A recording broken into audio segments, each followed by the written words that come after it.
You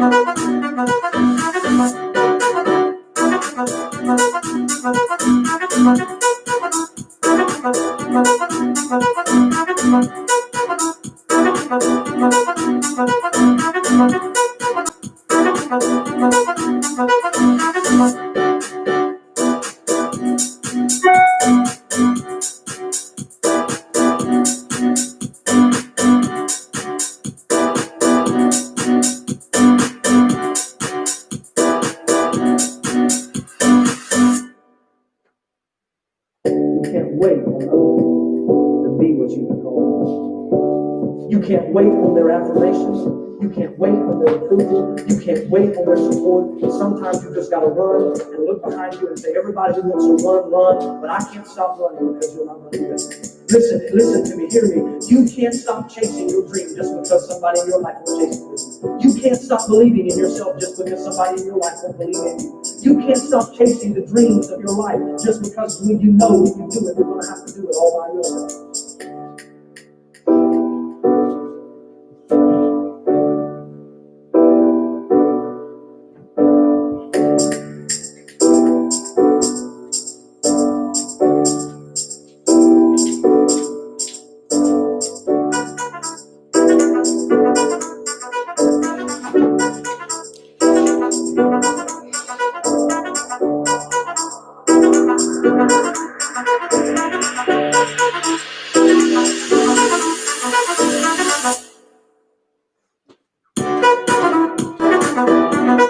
Pause. Well, hello everyone. Oh, I can see a reflection in my glasses there. How are you all this lovely Monday evening? Welcome to this evening's edition of Chapter and Verse. So this is episode 2. Hopefully we will have better luck than we did last week when I had all sorts of internet problems and it completely threw me. But I've got a really good feeling about this week. It's going to be great. As I always do with my live events on YouTube, I will start with some shout outs.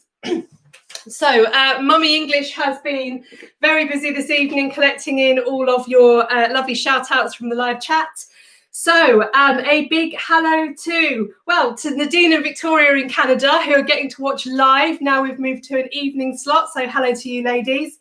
Hello to Ruben in Gloucestershire. Hello to Aaron in Southampton, who's going to be 11 next week. Happy birthday for next week.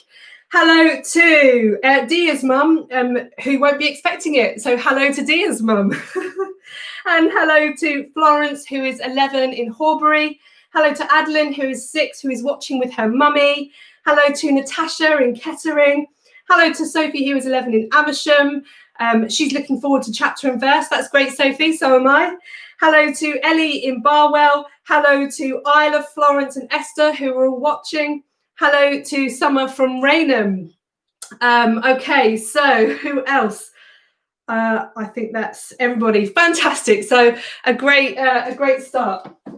Now, if you are new to Chapter and Verse, if you didn't tune in last week or you're not entirely sure how it works, you will be able to download this document from the Chapter and Verse Facebook group, and it just summarises everything that I'm going to talk about in this episode so that you can follow up at home. One thing that I have included in lots of the features, I've included a little prompt question, so it might give you a little something to think about or to do after this show.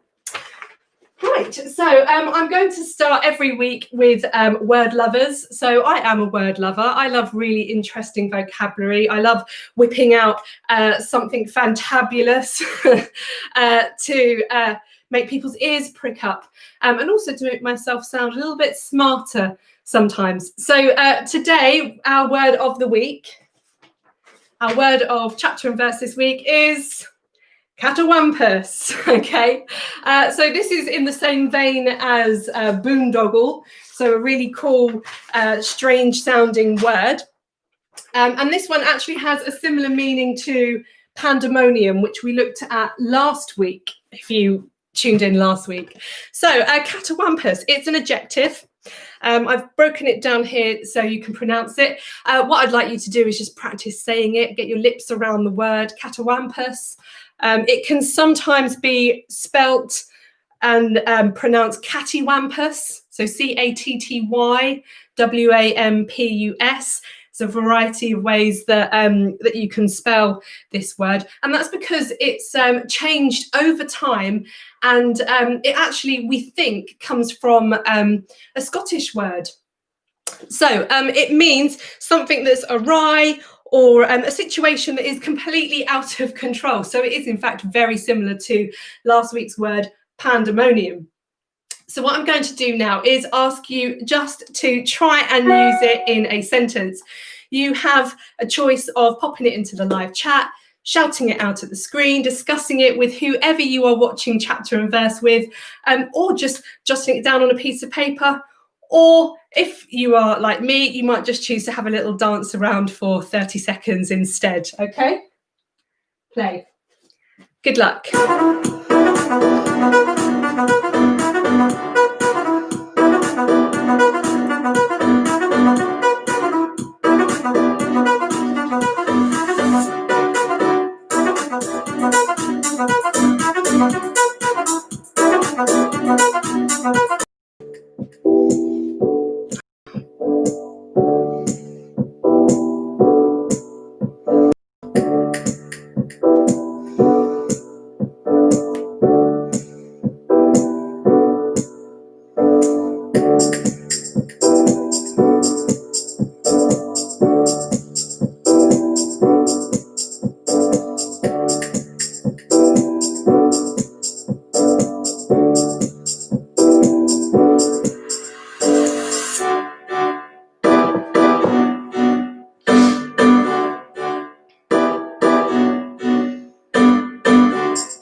Pause. Okay, the Catawampus silence stalked the air. Wow, lots of different language devices all squidged into that example there. That's fantastic. You could use it to describe something that is quite disorganized. So you might say that your filing system is completely catawampus, and that would be a great way to describe it. Okay, right, we're going to move on now. I thought I had internet problems there. I'm struggling with the live chat, but it looks like we're still going, which is great. So, what do we have next today in chapter and verse? Well, my next feature is the What's Out There. And that's where I tell you a little bit about something that's out there that you should know about and that you will hopefully really enjoy learning a little bit about. So this week, it's Indie Bookshop Week. Now, indie bookshops are essentially just independent bookshops. So they're not your Waterstones or your W.H. Smith. They're bookshops that are just one or maybe two, and are a lot smaller as a business size, and they rely so much on people coming in and buying books in their store instead of ordering them online. Now, these bookshops are so special because they can give you all sorts of information and advice about different books and make really good suggestions. Often you can buy coffee in them, somewhere comfy you can sit so you can have a look at a chapter or two before you pick a book. They really are hubs of action for those of you that love books like I do. So what you will find in the summary sheet today is the website address for indiebookshopweek.org.uk. And if you go there, you will find out all about Indie Bookshop Week. Okay, normally when they aren't in lockdown, there are all sorts of exciting things going on, but you can still use it at the moment to go and find out where your local independent bookshop is. And hopefully you'll have an opportunity soon to be able to go and visit it if you haven't already. Right, so that's what's out there, and I hope that you will have a chance to go and visit those bookshops. So I think it's time that I do Teacher of the Week and School of the Week. So our Teacher of the Week was nominated by Scarlett, who is 9 from Bristol, and she has nominated Mrs. Smith. And that's Mrs. Smith from Chandag Junior School, might be Chandag, Junior School in Bristol.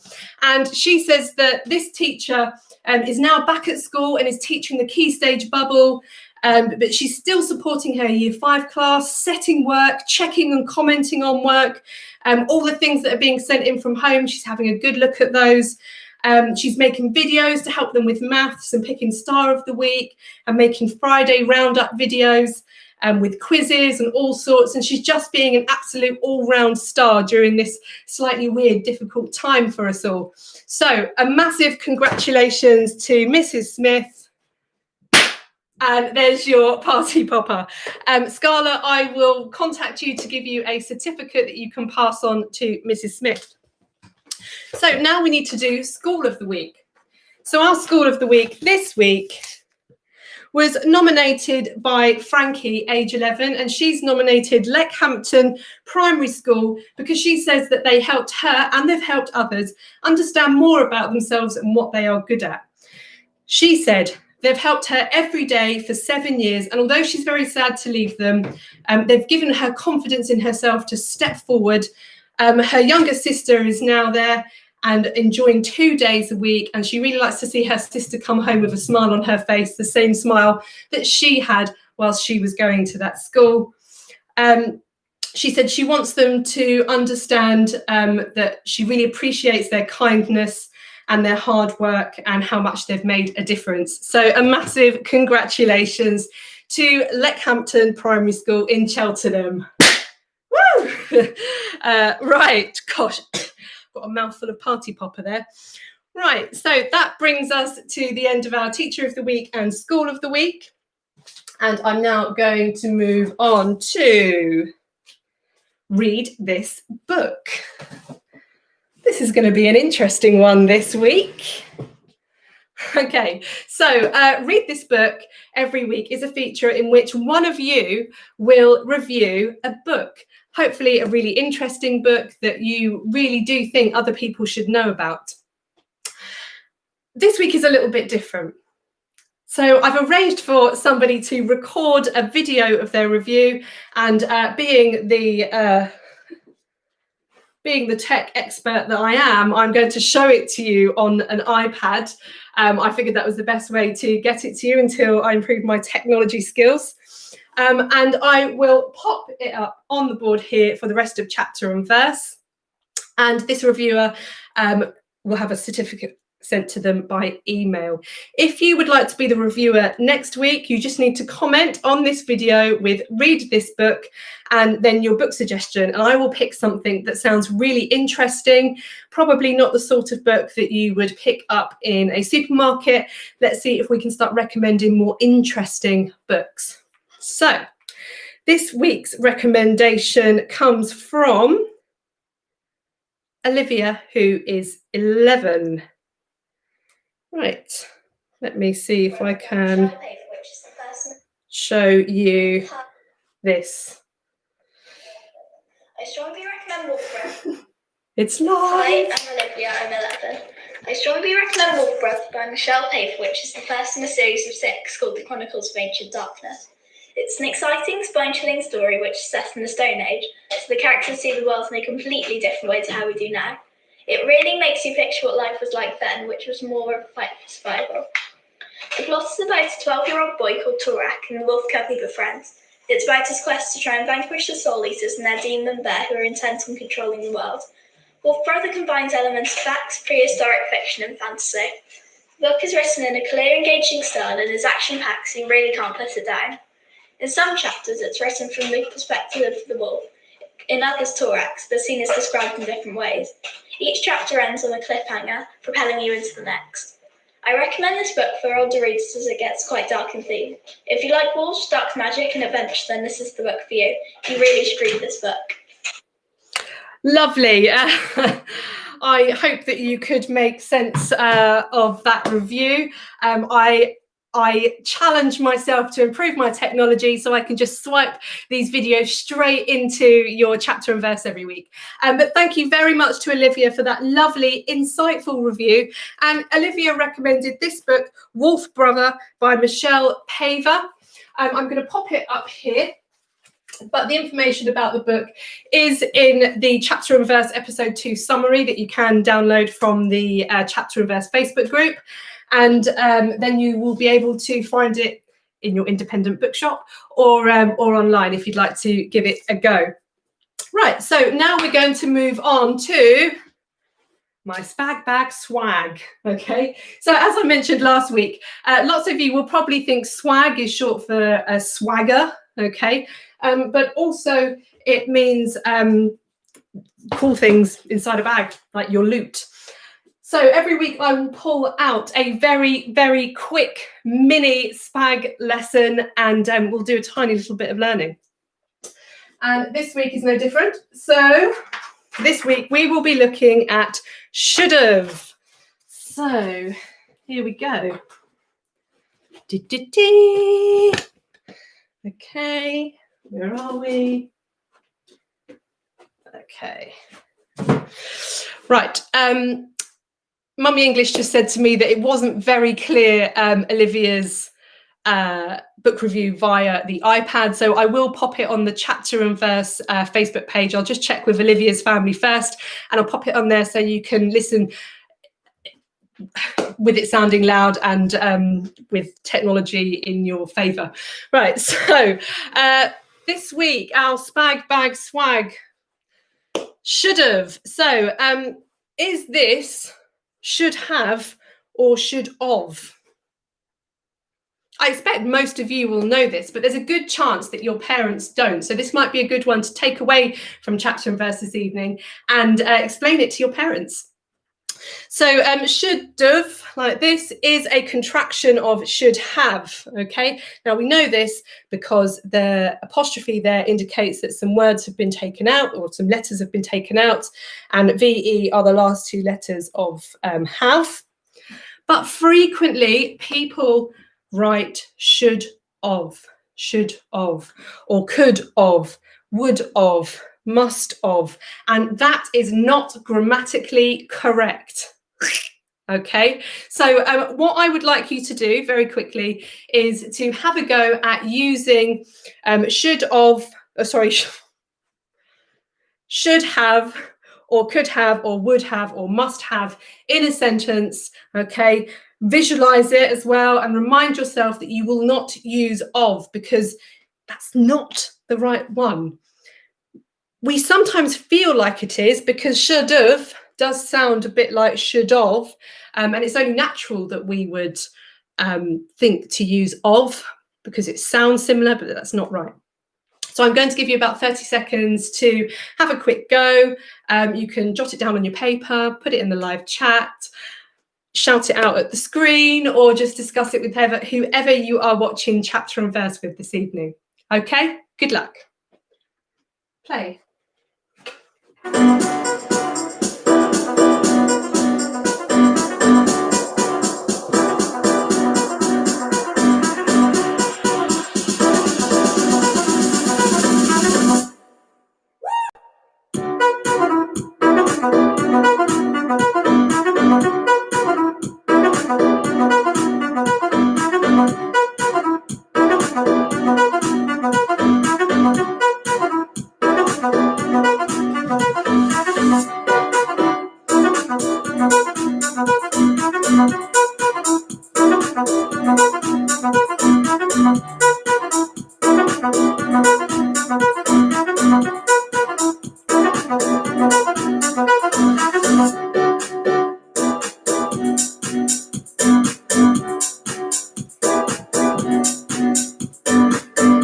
Pause.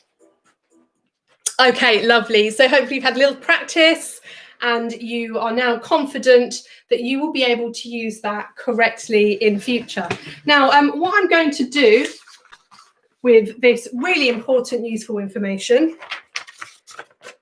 I'm going to fold it up and I'm going to neatly pop it away in my brain so that I don't forget it. And you can do the same. You can just, in an imaginary way, just tuck it in there and you're done. And actually, whilst I'm at it, I'm going to put Catawampus in there as well. So we've got a little bit of vocabulary going into our brain today. Excellent. Okay, so I think it's time for a few shout outs before we move on to Writer's Corner. So let's see. Hello to Rupika, who is watching in Delhi. Hello to Sharisha, who's also watching this evening. And hello to Eloise, who is now reading The Bees, which was one of our recommendations last week. And she says it's really good. I'm so delighted that you're enjoying it, Eloise. It's a fabulous book. For parents that are still wondering if it's the right book for their child, it's as brutal as Watership Down is. So if you imagine the Watership Down, The Bees is quite similar, but a fantastic read. So I absolutely recommend it for maybe slightly older readers, maybe not 5, 6, 7 or 8. And so hello to Harini and hello to Amy, who is 9 in Huddersfield. Big shout out to you, all of you, and a big shout out to everybody that tuned in this evening and for everybody that is watching on catch up. Okay, hopefully you're going to go away from chapter and verse this week learning a few new things. Right, let's move on to Writer's Corner. Now, Writer's Corner this week, I've got a writing technique that I personally use quite a lot in my everyday life. And maybe you already do, maybe you will start to. This week, I would like to introduce to you hyperbole. Okay, so hyperbole, the example that I've given here is I could eat a horse. Okay, and the explanation is a deliberate exaggeration for effect that is not meant to be taken literally. Okay, so if I say I could eat a horse, I'm trying to tell you how hungry I am by saying something that's quite dramatic and exaggerated, but I don't expect you to take it literally. I do not want you to serve me a whole horse for my dinner, even though I am really hungry. Another example that you might use in your everyday life is saying you are so excited you could burst.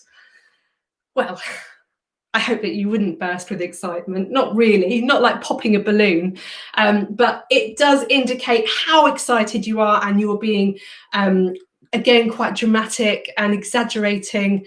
So hyperboles are a great way of expressing things. So I'm going to give you 30 seconds to just have a go at using hyperbole. If you're a younger viewer, you might want to practice saying hyperbole and maybe discussing with your adult any examples that you can think of. You can come up with your own, or you can just think of the everyday ones that we use. I'll give you about 30 seconds. Good luck. Play.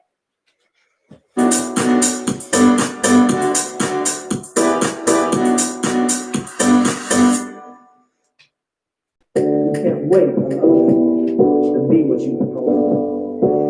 You can't wait on their affirmation. You can't wait on their approval. You can't wait on their support. Sometimes you just gotta run and look behind you and say, everybody who wants to run, but I can't stop running because you're not running with me. Listen to me, hear me. You can't stop chasing your dream just because somebody in your life. Excellent. There's some fabulous examples coming through in the live chat. Well done. You can't stop chasing the dreams of your life just because when you know you can do it, you're gonna have to do it all by yourself.